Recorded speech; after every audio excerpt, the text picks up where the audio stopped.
کلمہ طیبہ پاکیزہ درخت کی طرح ہے۔ قرآن مجید اس کلمہ طیبہ کو شجرۃ طیبہ کے نام سے یاد کرتا ہے۔ چنانچہ ارشاد خداوندی ہے سورۃ ابراہیم، اے محمد صلی اللہ علیہ وسلم، کیا آپ نے نہیں دیکھا کہ اللہ نے کیسی مثال بیان کی ہے کہ پاکیزہ کلمہ اس پاکیزہ درخت کی طرح ہے جس کی جڑیں مضبوط ہوں اور شاخیں آسمان میں پھیلی ہوئی ہوں، بحکم خدا ہر وقت پھل دیتا ہو۔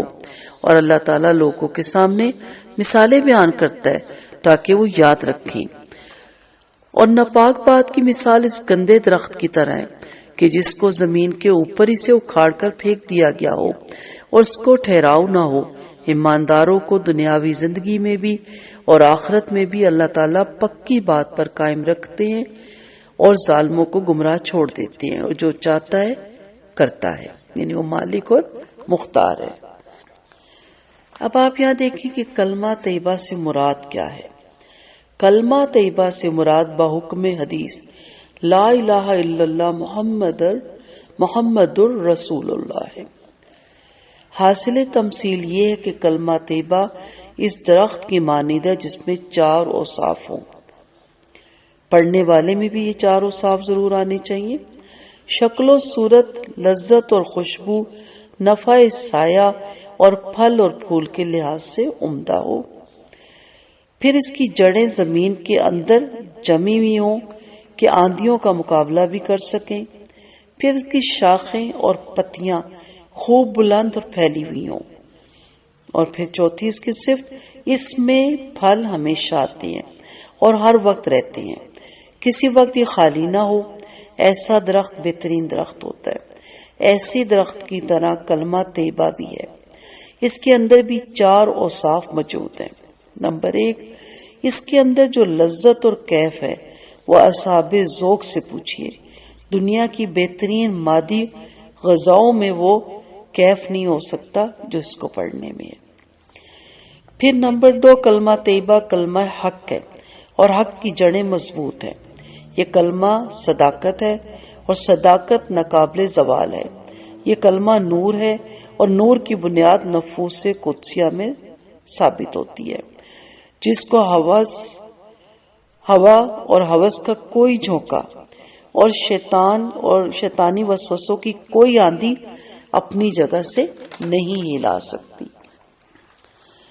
پھر نمبر 3، کلمہ طیبہ کی شاخیں بہت بلند ہے، عالم قدوس تک اس کی رسائی ہے۔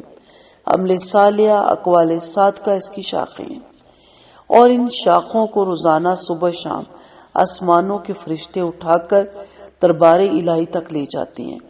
ایمان اور یقین اور حقیقت اور معرفت تک پہنچانا اس کی شاخیں ہیں جو فضائے الہی میں پھیلی ہوئی ہیں۔ الغرض کل جہان اسی کلمہ پاک کی شاخوں کے زیر سایہ ہے۔ پھر چوتھی اس کی صفت کہ اس میں ہر وقت پھل آتے رہتے ہیں۔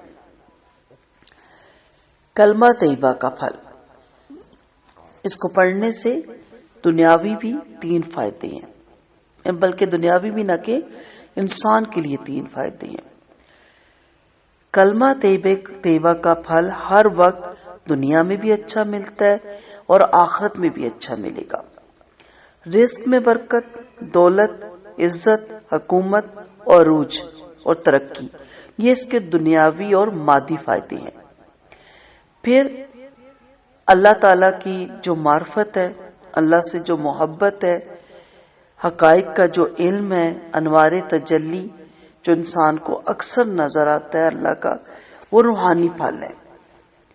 اور پھر آخرت میں جنت میں داخل ہونا، وہاں کی لذتیں حاصل کرنا، نور الہی میں ڈوب جانا اور دیدار رب تعالیٰ کی روشنی میں گم ہو جانا، یہ اس کے اخروی پھل ہے۔ اللہ ہم سب کو یہ اس کے قابل بنائے اور ان نعمتوں سے ہمیں اللہ تعالیٰ کبھی نامحروم نہ رکھے۔ یہ اس کے جو اخروی پھل ہیں، یہ درخت نہ دنیا میں ثمر آوری سے خالی ہوتا ہے اور نہ آخرت میں کبھی اس کے پھل ختم ہوں گے۔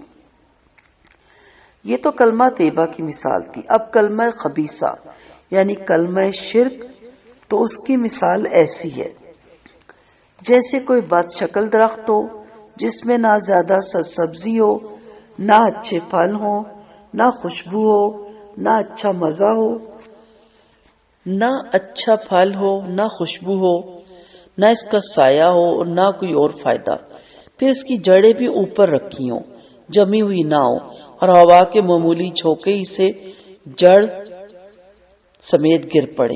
یہی حالت کلمہ شرک کی ہے۔ نہ اس سے دنیا میں کوئی فائدہ ہے، نہ دین میں، نہ اس کے پھلوں میں کوئی لذت ہے، نہ اس کے پتوں میں کوئی سایہ ہے۔ کمزور اتنا ہے کہ جب ذرا کافر پر مصیبت پڑی بس اس نے اپنے اوپر ہر باطل معبود کو چھوڑ کر تو اس نے اللہ کو چھوڑ کر اپنے ہر باطل معبود کی طرف رخ کیا اور شرک کا پورا درخت زمین پر آ پڑا۔ چونکہ اس کی جڑ ہی کو ثبات نہیں رہتا تو شاخیں کہاں سے آئیں گی؟ اس کی شاخوں کی کوئی حقیقت نہیں۔ نہ مشرک کے اعمال بارگاہ الہی تک پہنچتے ہیں، کیونکہ اعمال شاخیں بغیر اصل جڑ یعنی ایمان کی کیسے پائی جا سکتے ہیں؟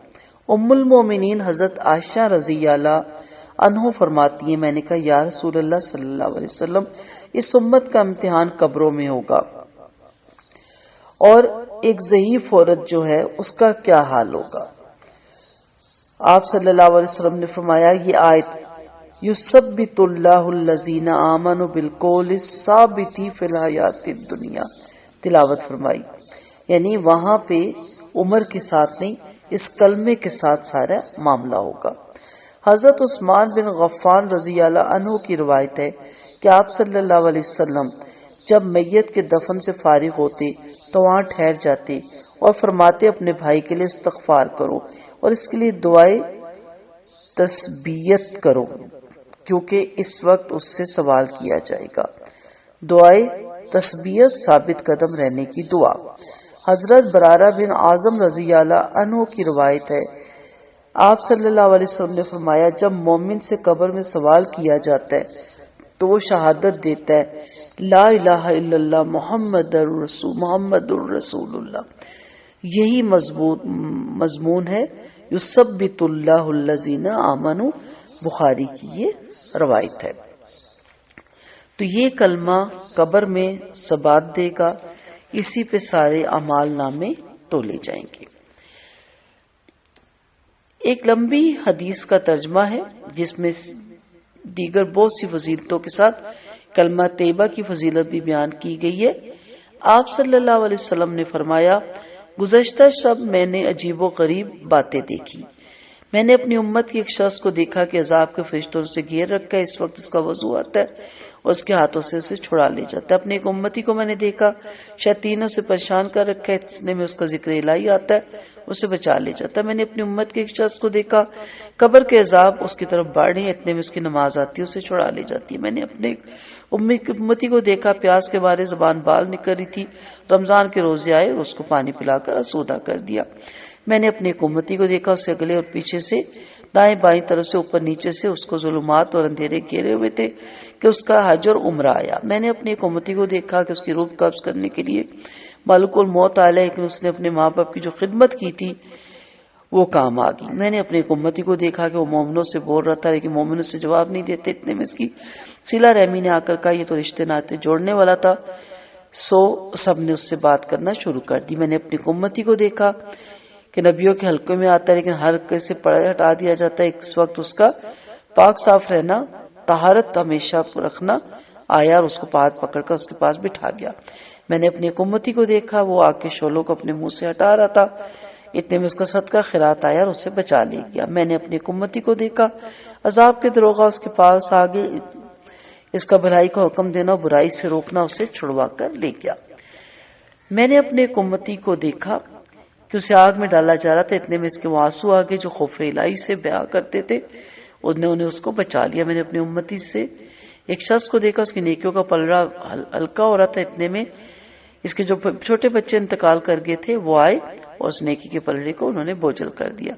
میں نے اپنے امتی کے ایک شخص کو دیکھا اور جہنم کے کنارے کھڑا تھا تو اس کے خدا ترسی آئی اور اسے بچا لے گی۔ میں نے اپنی امتی کو دیکھا گھاس کی تن کی طرح کپ کپا رہا تھا، اتنے میں اس کا اللہ کے ساتھ حسن سلوک نیک گمان یعنی حسن ظن، اللہ کے ساتھ حسن ظن آئر اسے بچا لے گیا۔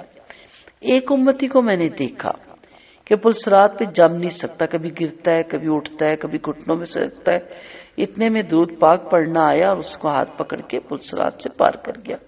ایک امتی کو میں نے دیکھا کہ جنت کے دروازوں کے پاس گیا لیکن وہ دروازے بند ہو گئے، اتنے میں اس کا کلمہ شہادت پڑھنا آ گیا، لا الہ الا اللہ محمد الرسول اللہ، اس کا ہاتھ پکڑ کر اس نے اسے جنت میں پہنچا دیا۔ بہت سی فضیلتیں ہیں اس کی، انشاءاللہ آگے یہ لیکچر چلیں گے۔ جب کلمہ طیبہ ابھی ہم نے آدھا پڑھا، ابھی ہم محمد الرسول اللہ تک نہیں پہنچے، تو انشاءاللہ یہ کلمہ کمپلیٹ ہوگا۔ تو آپ آغازی میں شرک اکبر، اصغر، خفی سب سے بچیں، اپنی جڑیں مضبوط کریں، تاکہ جب ہم اس کی شاخیں پڑھیں تو آپ کے لیے بہت آسان ہو جائے اس کو سمجھنا۔ وآخر دعوانا ان الحمد للہ رب العالمین۔